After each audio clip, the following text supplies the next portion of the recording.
Hello, I'm Tengku Wirana. This is the BBC World Service, and welcome to the engineers.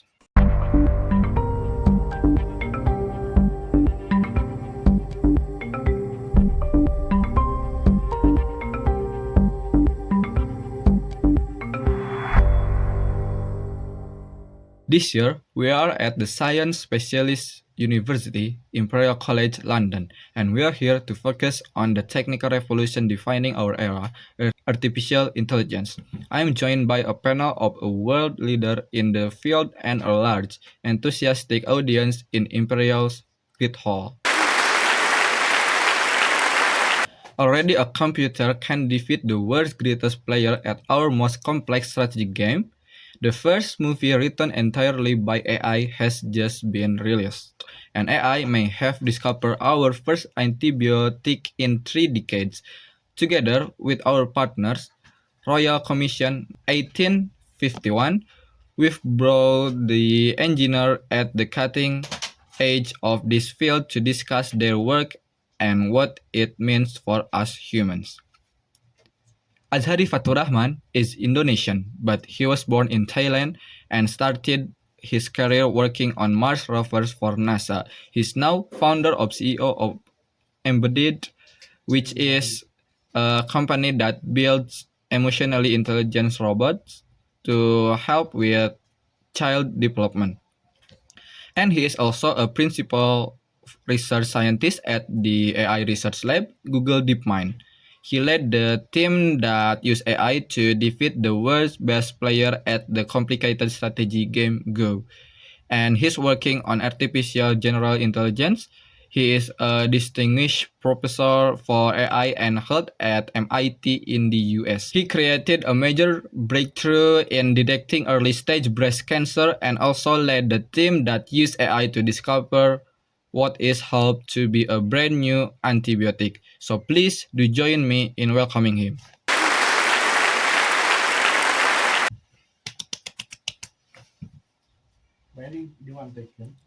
Tinggal di tangan. Azhari, so what is it that made you shift your work to oncology?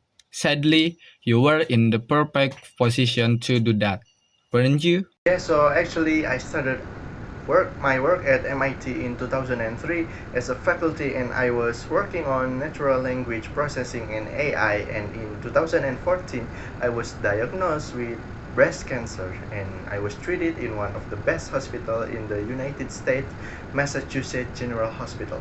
And what I discovered going through the treatment was that there was really no AI and or not even basic information technology as part of the treatment, neither the diagnostic nor the treatment nor the post-treatment. And after I was treated, I was just totally confused as what I wanted to do, because it was the first time I realized, my life is finite. I've seen a lot of very sick people surrounding me, and I was thinking, what can I do?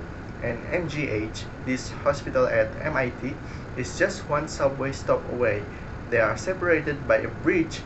I'm saying, how come we have all this great technology at MIT, but none of it is actually coming to the hospital and helping patients? So after I finished my treatment, I still didn't have my hair.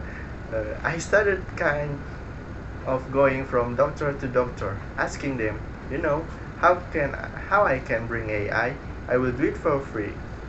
I am a professor. So there were not many takers, but eventually we found somebody who, it was a doctor called Connie Lehman, I suppose, who had the idea that we can apply AI to do early detection of cancer. Thank you. You came to AI via the games industry and you did the PhD in reinforcement learning. What is reinforcement learning and how did you use it in those early days? Yeah, so I guess I started out in the gaming industry before I went back to academia, and I was working on building computer games. And as a big part of building computer games is building the AI for those games that kind of makes all of the characters move around. And I found myself being fundamentally disappointed by the methods that were being used in those games. And it felt like What I really wanted to do was build something that had really AI in it. I discovered this idea of reinforcement learning, which is basically a method very much like those that animals and humans use, where the system is able to learn it for itself from experience, from trial and error, from trying things out and seeing what works and what doesn't. So, is it sort of like when we learn to not touch fire because at some point we try it and it really hurts, and we learn not to do that in the future because the consequences aren't appealing? Is it sort of like how humans learn reinforcement learning? Yes, it's a lot like that. So, in fact, humans are believed to have, a major part of the brain which is devoted to providing a signal, giving feedback that makes the brain actually learn to do more of the good things and less of the bad things. And so, actually, that inspired a lot of work in machine learning to make machine have that same capability. But a machine doesn't feel hit or isn't rewarded by a cookie. How can you reward a machine? Yeah, so for a machine, it's just a number. So you give it a positive number if it's done something good, and a negative number if it's done something bad. And at the end of the day, everything stems from that one single number. So this one single number, which we call the reward contains enormous power because it's the signal that drives everything. Azhari, you said your experiences of feeling alienated in foreign countries made you want to create an imaginary friend. And I'm sure much of our audience can relate to having an imaginary friend. But for most of us, they stay imaginary. How did you go about making a real one? So, unfortunately, there's a lot of people in need of companionship or therapy, and there's a massive gap of labor force that can provide us. As an example, to use number from the US, we know the prevalence of things such as autism is growing rapidly. 10 years ago, it was one of about 200 kids. Today, it's one of about 30 kids. So, the experience I had, which was leaving my family at a very young age, living abroad in a society that's amazing. I mean, these are amazing people, but yet you are different. So you are not going to be embraced.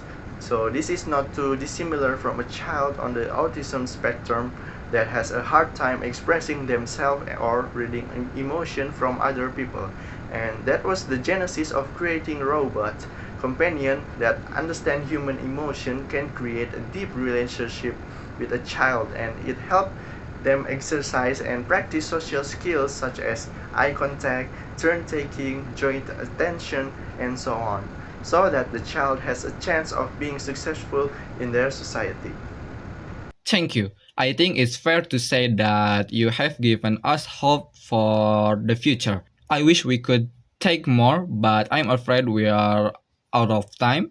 That's it for the Engineers Intelligence Machine at Imperial College London. I'm Tengku Wirana.